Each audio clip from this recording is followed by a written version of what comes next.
I do want to give a brief introduction, David. I'm just going to highlight a few things. You have a varied background. He's held academic posts, including at the Kroc Institute for International Peace Studies at Notre Dame. And interestingly, you were Assistant Attorney General for the state of Georgia. Yeah. Close to home here on the north side of Chicago, where I'm from. You're a founding member of the board of directors for the Chicago Torture Justice Center, helping communities heal from police violence. And I heard you were telling some stories about the tragic history in Chicago of police violence. So that organization is doing incredible work. And tonight, in lieu of charging for dinner, you're accepting donations to the Chicago Torture Justice Center. So if you haven't entered donation yet, the QR code is behind me, right over there. So I encourage you to learn about what they're doing and contribute what you can. And thank you if you've already contributed. I really appreciate that. And again, feel free to ask David about that work. I heard you discussing it already. So what I asked David to do tonight is just tell us some stories about his work that really focusing on the mystery and the art of peace building. It's a practice and it has practical processes you follow, but it's also an art. And one of the things I found really interesting about David is that in his bio, he says he believes his best professional training is as an understudy in community theater and as a student of urban partner dances, such as Detroit Urban Ballroom, Chicago Stepping, and Cleveland Hand Dance. So I want to start off, David, by asking you to explain why theater and dance were so important to your work in conflict transformation. And please welcome David. Let's give him a applause.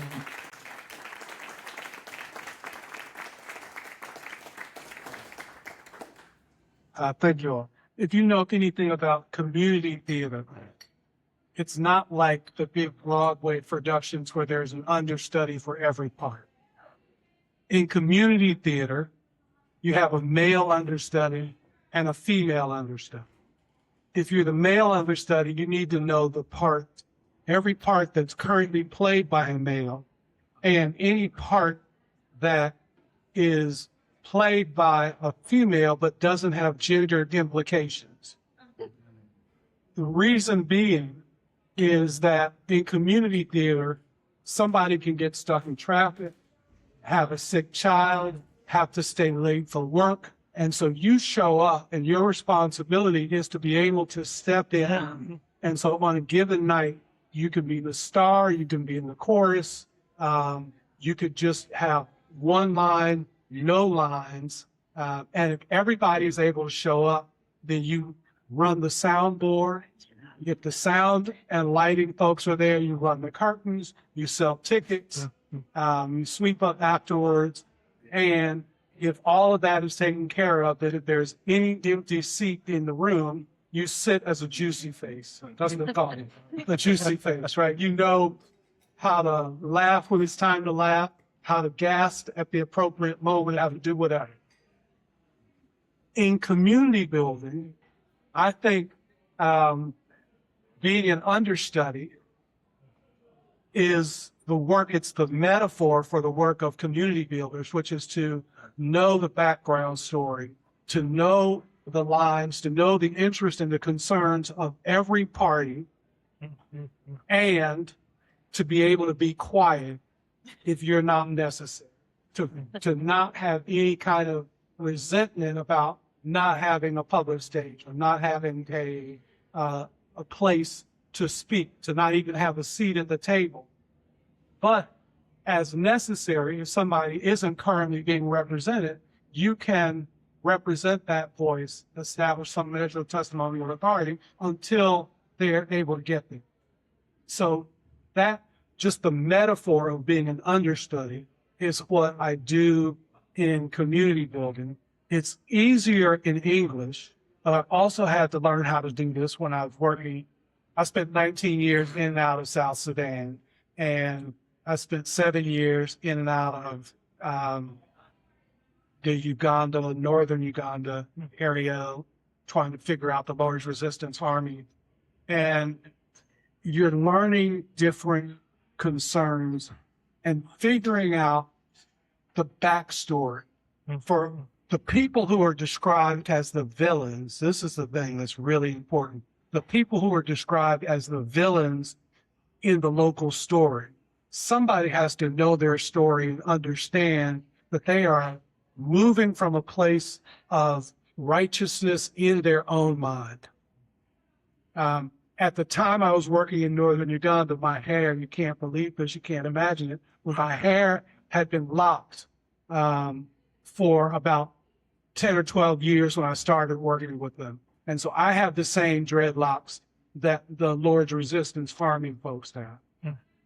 And we could develop a relationship so much so that the people who were trying to eliminate them started to be concerned about me because they say, well, you're one of them. You know, how do we teach our children that people with dreadlocks aren't the problem? You know, because you look just like these people who are showing up. And to be able to listen, to understand their concerns and give them a valued place at the table became a really important contribution to the effort to reincorporate them. And eventually, I don't have to be at the table because they can be at the table, and people have accepted me, and by implication, that eventually they will also accept them at the table. That's being an understudy. You can know the part, you can know the background, and when it's needed, you can just sit in the audience as a juicy face and allow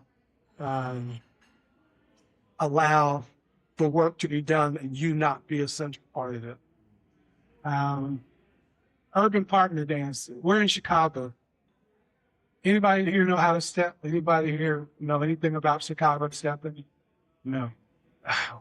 It is one of the most beautiful and glorious things. We have these conferences, these conventions. Some people do a 2-step. Some people have a 6 count. Some people do an 8 count. But there is a moment at which when the music is going and you get 35,000 people who are dancing, and there's this place where the kind of the spirit of the dance has taken over the night, and people are just in sync. It takes a while to get there, but once it gets there, it is you're in Kairos, right?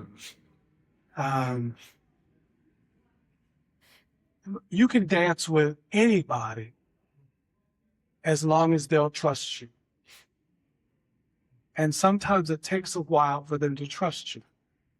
But songs aren't that long, right? And so if you've got the dance room, you have to have clear indications because you're not talking to say, what's the next move we're going to do? There's not choreography. There's dancing. And you're building trust. And you build trust by the connections, by being in their eyes, by recognizing what their skill set is and being faithful to that and trying to enjoy the moment. How do you build trust with folks that you don't know? You get clear about your communications, clear about your invitations, and then you dance. And so I have been a student. I am not excellent at any of these dances, but there is a regional dance. Detroit, they do ballroom. In Chicago, they step. In Cleveland, they do a hand dance. In Dallas and Fort Worth, they do what they call the swing out. In Louisiana, anywhere outside of New Orleans, they have a zydeco. In Kansas City, they have a bop. And everybody has their own model and measure. And if you're going to be invited to the floor, you need to know what the regional rules are for how you dance, how you build trust, how you return the joy to the partner that you've identified in the moment. It's my most important professional training. And every chance I get, even tomorrow night, I'll go dance. Ooh, can you have?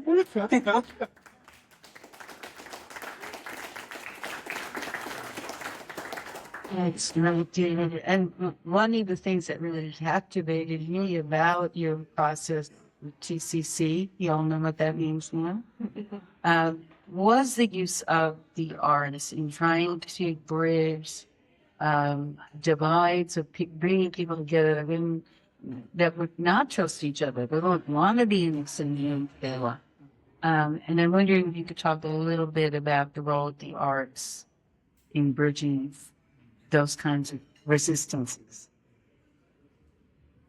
So one of the things that, well, I'll talk a little bit about this, very little bit about this in the talk tomorrow, but in the Transformative Community Conferencing process, we're trying to convince people. We start off with a proposition that says that people aren't the problem is the God. And it's really hard to get people to believe that. When they have been at war with one another, for generations, it is hard to get them to accept that the people aren't the problem. So one of the ways to do that is by getting them to Parker Paulo called a third thing. Something that wasn't produced for them, that wasn't produced about them, and let them have practice together making meaning of it, right? And they'll see that they're bringing their own history, their own experiences into a thing, and everybody's looking at the same thing. Everybody's observing the same thing or hearing the same poem or the same clip of a movie or the same theater project. And they can start hearing how their history has interpreted their experience. And so if they can see that about a piece of art, then maybe they can believe it about themselves as well, like their community. They're seeing something very different in their community. And then we get a chance to talk about how that actually, what you're seeing and what you're seeing, you're both looking at the same thing, you're making meaning of something completely different.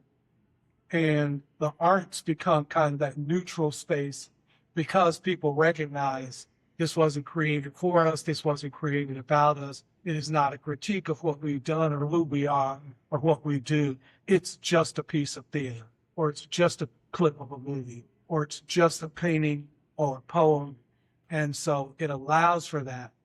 And if art is well done, it also allows a portal for problem solving that generally you can't do if you're just sitting down to try and do interest-based negotiations or sustained dialogue or something like that. You have to create a portal for a new possibility, and that mostly happens in art and music and sight and sounds.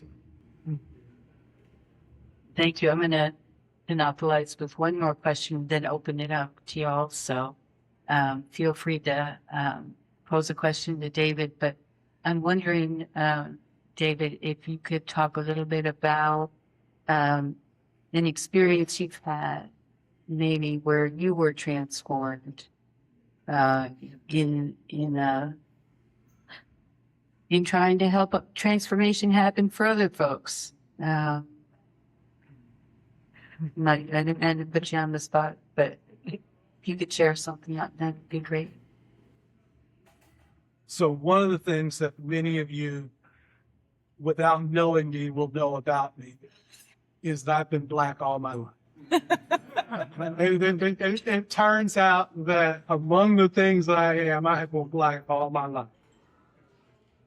I was in, well, I've been Black, I thought I understood what that meant.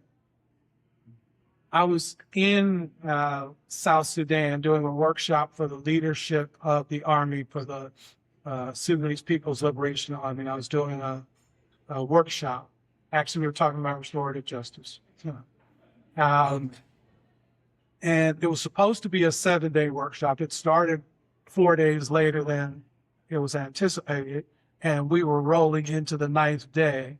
because the conversations were getting good. So time is a different, has a different relationship than the clock. It's not sovereign time, right? And it was like the fourth or fifth day of the workshop, and one of the lieutenants, I know he'd been sent by, somebody above him to ask. He said, "Professor, we have loved this work that you're doing, and the teachings that you're giving us are really, really, really important."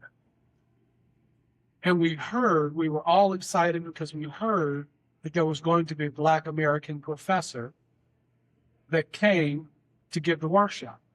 And so now we're wondering, because we've been here for so long, whether there will be a Black American professor that comes, or whether maybe I'll be for the next time. And I said, well, I think I'm the Black American professor. And you know how, like, if you're laughing and you're holding your stomach, trying not to pull like a gut muscle or something, because you're laughing like really hard. He doubled over with laughing. And then he said one of the most amazing things to me. It allowed me to rethink my whole identity. He said, "Sir, you are not tall enough to be."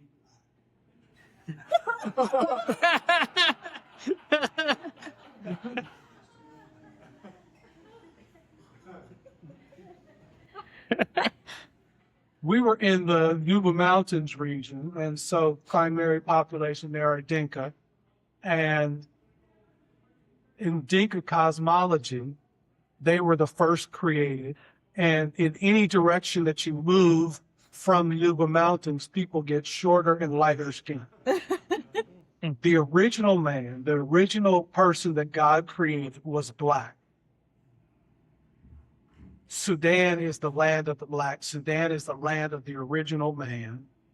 And all of them, it is not uncommon 7 feet, 6'8", 6'10". I'm certainly shorter than the vast majority of it. And he, midway through, after he explained to me I wasn't tall enough to be Black, he said, "Our women are taller than you." Which is true. And so how could I possibly be a Black man? I wasn't tall enough. I wasn't dark enough. I wasn't taller than women, so I couldn't possibly be a man. And it actually caused me to rethink how I think about race. And so I go a bunch of different places. When I'm in Brazil, I'm not Black. When I'm in South Africa, I get to choose whether I'm going to be Black or colored or honorary white. You still get to be honorary white if you have a U.S. passport. In Dominican Republic, I'm also Moreno. So Blackness, I've come to understand, is a political position. And so while often people will ascribe it to a racial position, it's actually a political position, which caused me then in many, many conversations that I'm in, which are centered around race, it actually allows me to think, this isn't a racial conversation, this is a political conversation. So I get to inquire the different. That's nice. Wow, I love that. Well, am I white? You get to say. Okay. I've been white all my life. Yeah. And it's really a habit more than anything. Whiteness is a habit. A bad habit? Well, okay, we won't go there. Anyone would like to have a question for me? Comments? Love the idea of being an understudy. You should all walk around life that way. Get a second to that. It's very nice. Yeah, the idea of being an understudy. Yes, lovely. Don't Really. miss this understudy. Yeah. Very nice. Thanks. Yes, James. And then Could you give us an example of how that shift towards the political understanding might help you diffuse a conversation. So, do you hear the question? The question was, if you could give an example of how that shift in understanding might be used to help diffuse the conversation. So the first thing it does is it allows me to respond differently. Conversations, because I'm a theater person, right? And so I get to ask, like, what conversation are we having? What act are we in the middle of? Because sometimes things are said with an intention of being hurtful. And I could react recognizing the intent. And I could give support to the intent, to be helpful, to be hurtful. I can also then inquire, like, I can say, when I hear you say this, in the past, I've heard people offer that comment or that sentence with an intention of being hurtful. It hasn't yet impacted me as being hurtful. I'm wondering if that was your intention. So now we're having a different level of conversation, right? And so from there, I can say, if that wasn't your intention, what was it you were hoping to communicate? I can walk them into an honest and dignifying conversation. And if they decided, my intention was to be hurtful, I'm like, well, thank you for being honest about that. And I wonder, now we can have a different conversation about what's the source or the purpose of that. And so it just allows me to stand in a very different space with folks, usually in the surprising space.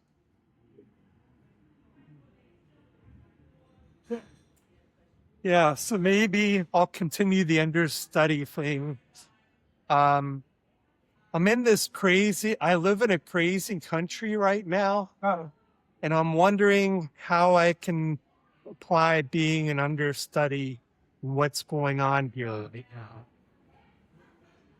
So one of the things about living in a crazy country and trying to figure out how to be understudy is most of us have crafted our lives with some level of bubble or silo. Yeah. Which means that we have no idea of what's happening in the country. We have an idea of what's happening in our country, the way that we're making meaning of it, the way that we're experiencing it, the way that it shows up for us.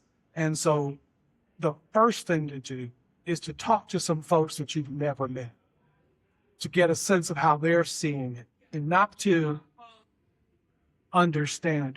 This concept of understanding, which is somebody gives you an explanation and it sits squarely on top of the way that you make meaning, that you understand, right?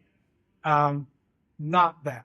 Giving permission for people to actually have a very different set of experiences and the emotions attached to it, and then kind of being companion with them.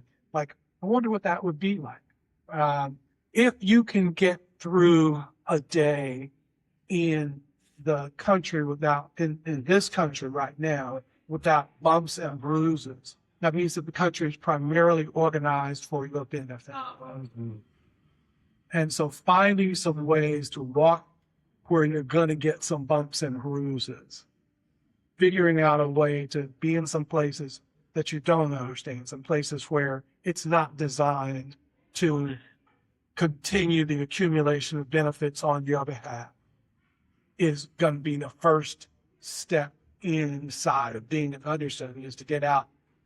Part of the way that you practice being an understudy is you go to each person, you hear their lines, you share lines with them, you trade lines with them, and then you ask them, like, what's the backstory that you've made up for this part? And in most theater parts, they don't give you all the backstory for the characters, so the people who are playing it have to make up a backstory.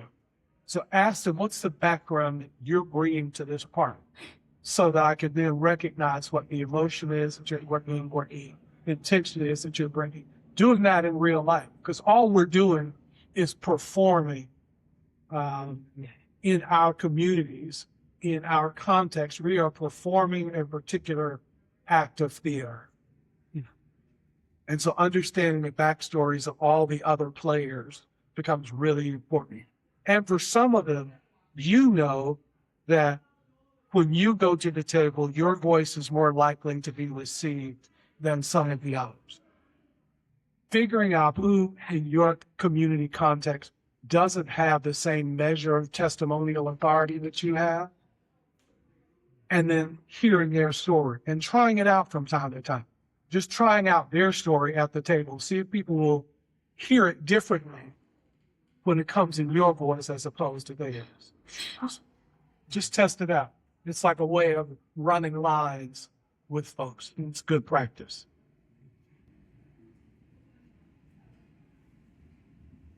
Wow, thank you. Anyone else here in the theater? Yeah? Oh, Nikki, yes. Not the theater, but what you told us about being black reminded me, I was not sure if I read it in the novel or whether I read it about the author of the novel. The novel is called Americana, and it's written by an African author. And maybe it was in the novel or she told it, but I remember she said, I only was black the first time when I came to America. Sure. At home, I never was black. It didn't exist. Sure. Okay. Yeah. And that is a common experience because blackness is a political position. And so it's a thing that people identify when you're in a society where benefits and burdens are distributed with a melanin kind of component. The more melanin you have, the more burdens you have. The less melanin you have, the more benefits are available to you, or at least accessible to you. You don't maybe experience all of it. And so the people, colleagues who come from Africa, first time they learned that they were black was when they showed up here. But there's a whole history of blackness that interprets inside of that, inside of this history and not their history. And so it makes it hard for many of them to adopt, which is why in a lot of really wealthy or powerful Africans, when they come to the United States, identify with white folks. Because they're not identifying with whiteness, they're identifying with power, which is the same power that they had at home, which is the same privilege they expected to have when they left home. And so they're going to identify with the folks who have it here. That's not identifying with whiteness, that's identifying with power, right? And so that's how it's interesting though, when Africans from the United States go back to places like Africa, South America, particularly like Brazil, many tend to identify with power as well, because they're used to a certain measure of power, even if they only have, on the hierarchy, they don't have all of it when they're in the States, but they have an expectation of it when they leave the States, which makes it hard for them to be African in Africa. Wow. Okay, we could listen to you for much longer. We will listen to them some more tomorrow, but thank you very much for sharing those stories, David. I really appreciate it. Another little round.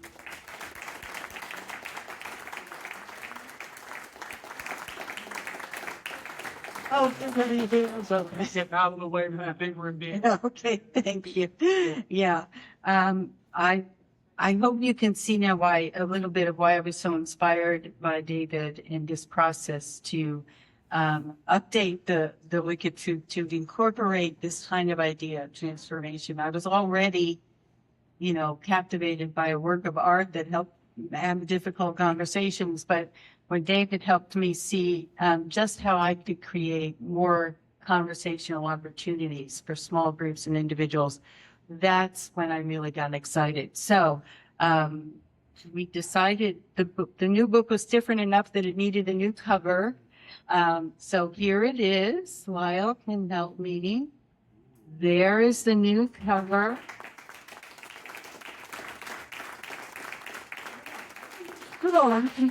Almost kind of black and dark and witchy. And, this one feels, I think, a little more hopeful and joyful. So that's what we're hoping to share. And you all will get a copy of the book and when it's available in a couple of weeks from the publisher. And we're hoping you will enjoy it and share the good news with folks that there's a new edition out there. So thank you so much for coming tonight and for celebrating. Thank you, Lyle, for all your help with everything you've done, and to David for your inspiration, and to all of you. The truth is, as Alphabet says, I am who I am today because I've known you. So thank you so much for being here. Thank you.